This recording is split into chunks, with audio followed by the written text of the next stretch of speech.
He outran his own troops in the confusion of the exploitation of his battlefield success at Chancellorsville. Lee missed him sorely, for he had no other lieutenant with his skill at seizing the initiative in battle. Had Jackson lived to command the right or left wing at Gettysburg, the Confederacy might be approaching its 150th year of independence today.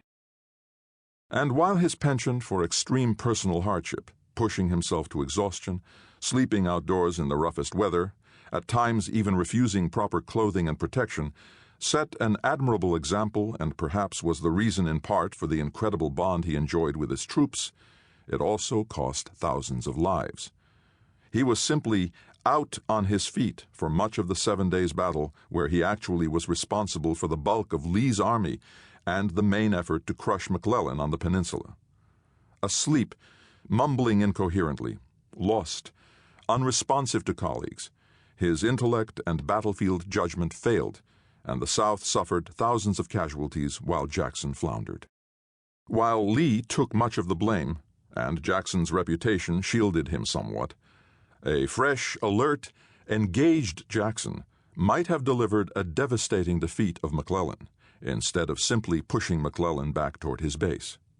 Worse yet, it was Jackson who did this to himself, unnecessarily. Sloppy foresight and personal planning cost him several nights of essential rest. Commanders owe it to their troops to maintain their mental qualities throughout a long campaign, and must take care of themselves accordingly. It may be necessary, and even okay, to push the troops so hard they're literally asleep on their feet, but for a commander to do it to himself through carelessness is just inexcusable. Today we call it sleep discipline, and talk about it often in military training. But it is also simple common sense. Finally, Jackson's brittle temperament, he was quick to fault others and unforgiving in response, and tendency to pick fawning friends rather than proven performers for promotion, were character traits which would have been totally debilitating in higher command. Too often, Lee saved him from himself. So why read about Stonewall Jackson? To understand battle and war, to learn leadership from Jackson's successes and failures, and to ponder again the mysteries of human nature and our American heritage. For time and again we see that individual men and women do make a difference. The character, skill, competence of a single person at a crucial point can change history. Stonewall Jackson was just such a leader, and that's why you should read this book. General Wesley K. Clark. Introduction. The day was his. Stonewall Jackson had swung 28,000 soldiers out of the front line, moved them across the front of the enemy, outflanked the Union Army, and unleashed a surprise afternoon attack that utterly crushed the Federal Corps on the right flank. From being static on the defensive before a superior enemy force, Jackson had seized the initiative and now held one of the most important battles of the Civil War in his hands.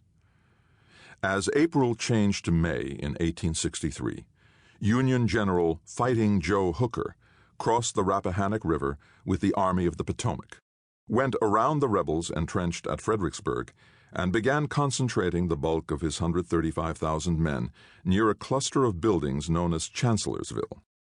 Robert E. Lee had about 54,000 men to stop him. Then Hooker made the mistake of pausing in the desolate wilderness to gather his forces for the big push. This allowed time for the Confederates to catch their breath. Stonewall Jackson was sniffling from a cold when Lee joined him at a campfire in the dark hours before dawn on May 2nd.